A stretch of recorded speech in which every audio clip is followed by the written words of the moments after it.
Alpine Manor nursing home, Grand Rapids, Michigan. A nurse's aide and a supervisor hooked up, taking their erotic activities to a whole other level.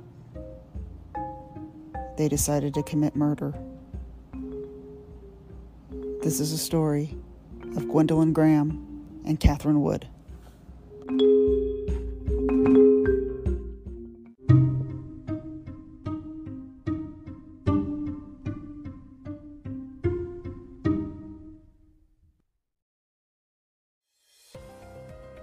Hello and welcome to Hell No, a true crime podcast with your host, Lauren Lucio. Come hang out with me every Friday to catch new weekly true crime episodes. If you're new to Hell No, then there are many episodes to catch up on, such as episode 70, which features 3 different mysterious hotel deaths from around the world. The first case covered in that episode is a tragic and bizarre whodunit. The coroner and detectives almost missed the clues that pointed to the killer. Had it not been for a private detective hired by the deceased man's wife, this case would have had a totally different outcome. I can guarantee you won't guess what police missed. Find this episode and many more at Hell No, a true crime podcast, wherever you get your podcasts from. Or head on over to hellno_a true crime podcast on Instagram and follow the link in the bio. Thanks for listening and see you there. Hello, happy Friday. Once again, this is Kelli from Kelli's Coffee and Crime Chat. Wow, we are pushing 100 degrees today. It is horribly hot. I cannot even stay. It's like walking out into an oven. And we're not used to that in these parts of the Midwest. But it is July 28th. Just a few more days in the month until August gets here, which what they call that, the dog days of summer, which might be even hotter maybe. So since it's so hot, today I'm drinking Java Mama Raspberry Cream Silk iced coffee. Actually, it's a cold brew. There's a difference between cold brew and iced coffee. Iced coffee is when you brew the hot coffee and pour it over ice. Cold brew is you actually put your coffee in cold water and let it brew cold in your fridge. And I don't know really what the difference is. I think the difference might be the caffeine of it, but I'm not sure. I looked it up and I didn't see much difference between the two. I mean, I looked it up like a while ago, but the Raspberry Cream Silk, raspberries and cream swirled into chocolate silk for a luxurious and smooth flavored cold brew. Try adding a little sweet cream for that ultimate iced coffee drink. Now, I had to go to the store to get my sweet cream because I ran out this morning, so I knew I'm getting to be one of those coffee snobs where Java Mama is my pick, but I do like other coffees. Don't get me wrong. I do like other coffees. I used to order Bones coffee all the time, and then there was another coffee, Copper Creek, I think is what it's called. It's very good. So I do love many, many different coffees, but I've become a coffee snob with the Italian sweet cream. So that's what I get. And I even get the store brand. I don't even get Coffee Mate. I get the store brand, and to me, it is just as good. These are already, for the cold brew, you got 4 cold brew pods already in filters. Put it in a pitcher of water, and you brew it for 12 to 18 hours, and you can even keep it in there longer to make it stronger, which I usually do because I like my coffee strong. And you just remove the filters and enjoy. Keeps up for 2 weeks in the fridge. So that's all of our cold brew coffees and even our iced teas. They already come in filtered pods. So all you got to do is put them in water and let it brew. Whoa. That hits a spot. Man, is that good. I didn't think I would like it because I am a chocolate girl when it comes to cold coffees. And this is good. It had such good reviews, I decided to give it a try. So it is wonderful. That is Raspberry Cream Silk, and I will leave the link in the show notes for Java Mama. Okay, boy, I ran across our story today, and I do not remember hearing about this ever. But this takes place in Grand Rapids, Michigan. This is the Alpine Manor murders. Also, Gwendolyn Graham and Catherine Wood. Okay, Gwendolyn Graham, I'm just going to say Gwen. She was born August 6th of 1963, and I only got the year for Catherine. She was born in 1962. Don't understand why I could not find her birth date, but my sources are Murderpedia and Wikipedia. Murderpedia was wrong on a couple of their dates. So I went to Wikipedia to read it. I actually just looked it up and found the story, but a couple of the years on Murderpedia are wrong, and I just knew that just by reading it, because you can tell they're wrong when it gets to the end of with the trial and everything. Okay, so these two met at Alpine Manor nursing home. Gwen was a nurse's aide and Catherine was a supervisor. Now, they ended up hooking up in 1986. And hooking up, I mean they became lovers. They even participated in erotic asphyxia to have more, or quote-unquote better orgasms. Okay, to me, I'm sorry, but no. I don't understand that. I mean, if you can't do that for somebody, then good enough, then I'm sorry. Just practice, I guess. I don't know. But there's just no way I would be doing this. But anyway, to top it off, they started talking about killing as a sexual game. I think this erotic asphyxia kind of got to them.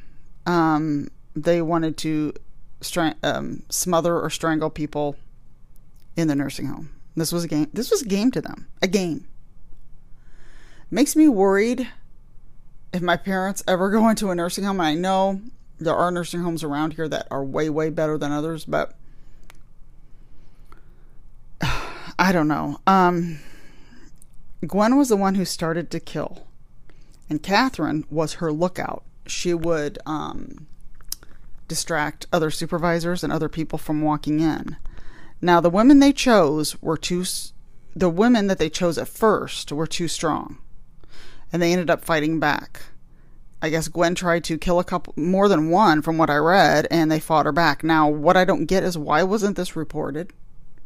Why wasn't it reported? Unless these were people who, I mean, they were elderly, unless there were people that thought, oh no, you're confused, she didn't do that. Now, I don't know. I don't know if these elderly people went to turn her in, or if they turned her into Catherine, because Catherine was a supervisor, and I don't know. I never found out what happened with that. But so what happened, since they couldn't do it to these stronger women, they started to go for Alzheimer's patients. So the first one that Gwen went for was in January of 1987. The woman was not strong enough, so she became the sadistic pair's first victim. No autopsy was given on this woman because they assured her death was from natural causes, so they didn't do any autopsy. More victims followed, ranging from ages 65 to 97, all Alzheimer's patients, and they were all incapacitated. This is so sad. I don't get this. I do not understand this. I say this probably with every case. I don't get this one at all. At all. They actually turned this into a game. If it wasn't bad already, they decided to turn this into a game to make it fun. They wanted to have fun while doing this. So I just said that, and this is in my notes. So they tried to pick victims by their initials, trying to spell out the word murder. So you would start with somebody whose initials are M. I guess I'm thinking first initial. I don't know. Maybe it was first or last to make it easy on them. Well, so they tried this, and they even took souvenirs from them to relive the deaths of these people, which another thing I don't get at all. You talk about sadistic. They even bragged to coworkers. that they smothered 6 patients and showed off the souvenirs, but nobody believed them. Why does this happen? Why don't people believe it when someone says they killed somebody? And the people are dead. Or someone's saying they're thinking about killing somebody or they're planning it. Always believe them. Because even if they're joking, they put it off as a joke, basically, they're really thinking about it. I don't know anybody that would even joke about this. They ended up breaking up when Gwen wanted Catherine to kill to prove her love. See, Catherine was just a lookout. Well, Catherine wouldn't do it. So they broke up, and then Catherine transferred to another shift while Gwen found another girlfriend and moved to Texas with this other girlfriend. She ended up working in a hospital taking care of babies, which is even more disturbing. In October of 1988, the investigation started when Catherine's ex-husband went to the police. They ended up exhuming the first victim. That was the first victim that they had killed, that they murdered. They exhumed this victim November 30th of 1988. There were 8 possible victims, but the police only found 5. I don't know about the other 3. They basically bragged they killed 6. December of 1988, Gwen was arrested in Tyler, Texas. And of course, she said she was joking. She was just joking to scare her coworkers. She didn't do any of this. Well, she was found guilty. Of course, on November 3rd of 1989 on 5 counts of murder and 1 count of conspiracy to commit murder. She got 5 life sentences. Catherine said that Gwen murdered her. She would murder to keep their bond together because they both knew this deep secret, and that kind of kept them closer, and it would ease her tension. For some reason, she had to relieve tension. Gwen did, and so killing did this. But Catherine plea bargained since she claimed she was just the lookout and never killed anyone. So since she plea bargained, she was found guilty of 1 count of second-degree murder and 1 count of conspiracy. Now, 20 years on each count, so that would be 40 years. She ended up telling her ex-husband about this. I don't know if she told her husband while they were married and then the husband divorced her, but she ended up telling him because Gwen would call her and say she wanted to... All right, trigger warning if this bothers anybody. She did not do anything at this new hospital she worked at, but she would tell Gwen, that she wanted to smash a baby into a window. She just wanted to do it. And that is when Catherine told her husband about this whole thing. She thought she should be put away because she was afraid she was going to do this to a baby or more than one baby at this hospital, and she couldn't let that happen. So she had to stop her. Now, Catherine served her sentence in Tallahassee, Florida. I didn't see why that was. I don't know if she moved there eventually, but she was released January 16th, 2020, and is living with family in South Carolina. At least that's what's told about where she is. Many of the families sued Alpine Manor for hiring dangerous and unbalanced employees, and I don't blame them one bit. Since then, Alpine Manor has gone out of business, but the building is a nursing home there, and it's called Sanctuary at St. Mary's. So the building is a nursing home still, but a different one. There is a 1992 book by Lowell Caufiel. It's Cauffiel. Now, the title of this book is Forever in 5 Days. And there was a poem written by Gwen and Catherine. And the name of this poem each is Forever in 5 Days. And I think that's the name of it from what I understand. That's the name of the book. And what happened was when they would try to do their game of murder and try to murder people with initials, MURDER, that became too hard. So they would count each murder as a day instead. They changed the game. They would count each murder as a day. And the quote is, "I will love you forever and a day." Which, okay, I will love you forever and a day. And I think that was actually the poem. But, so the name of the book is Forever in 5 Days. Now, 5 days, they would count each murder as a day. So there was 5. Okay, well, that's what they got, what Gwen got sentenced for, even though there was more than that from what they say, or from the investigation, came up with, that they thought that there was 8. But there is, I did not know this, American Horror Story, which I used to watch. I haven't watched every season, but the season Roanoke, which of course I didn't see, Gwen and Catherine are portrayed in that season as sisters Miranda and Bridget. And they were also on an episode of Snapped, the Killer Couples episode series. And then Oxygen's License to Kill, which I've never seen that. There's an episode called A Match Made in Hell, which was also based on them. So they've got different things in the media that's based on them that I've never seen or never heard of, and I've not heard of this case. But this is horrible. I mean, I was reading this, and I'm like, I could not believe it. I mean, I never expected to run across this one, but that's the story of the Alpine Manor nursing home murders, Gwen Graham and Catherine Wood.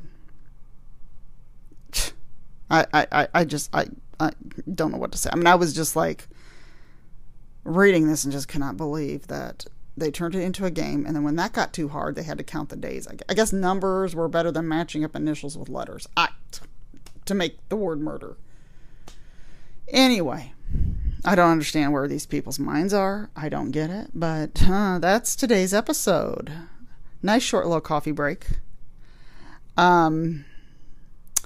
I have not watched anything yet, anything new on Netflix or Max or Hulu or anything like that, because our internet is messing up really bad, and the company itself knows it, because it's weird. It's like they know it. It's messing up for everybody. So it's like, okay, I got to watch everything on my phone, I guess. So I haven't really watched anything. Basically just watching movies, putting DVDs in. I watched We're the Millers again last night, or the other night, which I never get tired of watching that.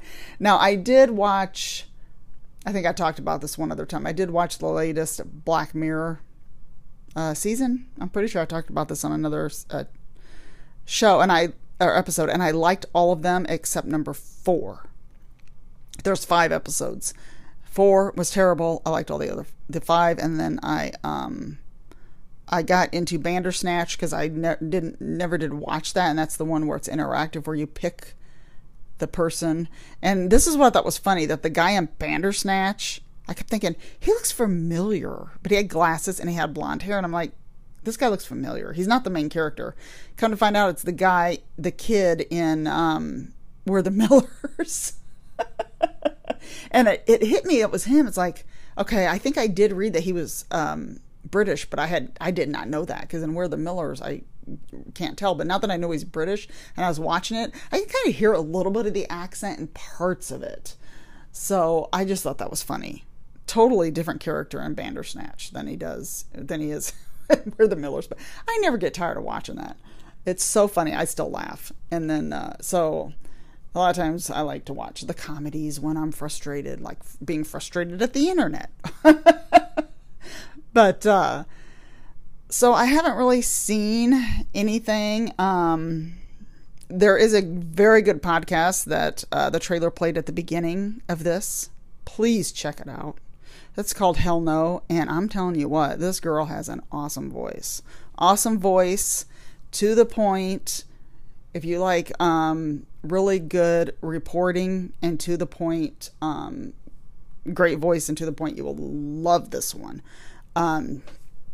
I really enjoyed the latest one that I listened to, because I didn't know about her podcast, and then we traded trailers, so which I love to do. So if anybody out there has a podcast and you want me to play your trailer at the beginning of my episode, I will do that. So it's nice to do that, because then I could play yours, you could play mine, and it kind of gets us known. But one other thing I'm planning on doing, one more month will be 1 year from when I started this podcast. And I'm just so excited. So that one, because I started on a different platform, so I had to transfer, I think it was in October when I switched platforms to Spotify for podcasters. So I had to transfer all my episodes over. But I actually started my episodes at the end of August last year. So I'm holding a giveaway.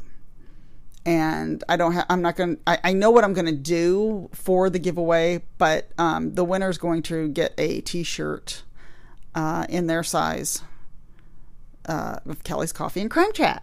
That's going to be the prize.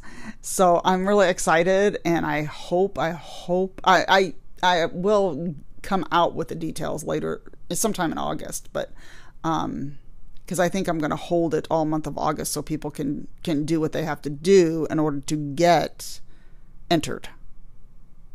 So that's going to be so much fun. I'm so excited. I'm just so happy that I made it to a year, and I've stayed consistent. I may have skipped a week here and there when I was sick or out of town, or something happened to where I couldn't make a Friday episode, but I have been consistent. I cannot believe that I am on episode 48. Amazing. I love this. But anyway, that's all for today. Everybody have a wonderful weekend. Stay cool. If you are we need rain horribly. If you're in the scorching heat like we are, we need rain so bad. What I wouldn't give for a cool rain and that nice distant sound of thunder just makes me relax. I'll even take snowflakes right now. I don't care. I'll go out and dance in the snow. Okay, that's all for today. Have a great weekend, a wonderful rest of July, and I will see you next time.